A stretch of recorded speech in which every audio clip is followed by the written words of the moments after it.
ஒரு ஜாதகத்துல எப்படி மனைவி அமைவாங்க அல்லது ஒரு கணவர் எப்படி அமைவாங்கங்கிறத எப்படி தெரிஞ்சுக்கலாம் அப்படின்னா, கிட்டத்தட்ட 7ஆம் அதிபதி அமர்ந்த இடம் சேர்ந்த கிரகம், இந்த ரெண்டே ஃபார்முலா தாங்க. ஒரு 7ஆம் அதிபதியோடையோ அல்லது 7ஆம் இடத்துலையோ சுப கிரகங்கள், 2க்கு மேற்பட்ட சுப கிரகங்கள், சுக்கிரன், குரு, வளர்பிறை சந்திரன், புதன் இந்த மாதிரி இருந்ததுன்னா அவங்களுக்கு குணவதியான ஒரு மனைவியோ அல்லது குணவதியான ஒரு கணவனோ கண்டிப்பா அமைவாங்க அப்படிங்கிறதுல மாற்றம் இல்லை. இதே ஏருக்கு மாறா ஒரு சனி செவ்வானுடைய காம்பினேஷன் 7ஆம் இடத்துல இருக்கு அப்படின்னா டெய்லி சண்டை, ஏதாவது ஒரு சண்டை போடக்கூடிய அமைப்பை தான் அந்த கணவன் மனைவிக்கிடையே அமையும் அப்படிங்கிறத இந்த இடத்துல நான் மென்ஷன் பண்றேன்.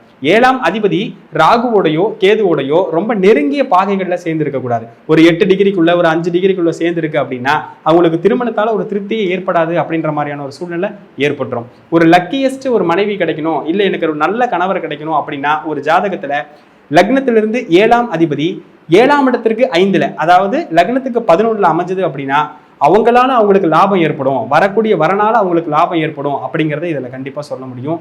ஆகவே எப்படி பார்த்தாலும் ஒரு 7ஆம் இடம் 7ஆம் அதிபதி நல்ல கிரகங்களுடைய தன்மைகள்ல இருந்துட்டா அவங்களுக்கு அருமையான மனைவி கணவன் அமைவாங்க.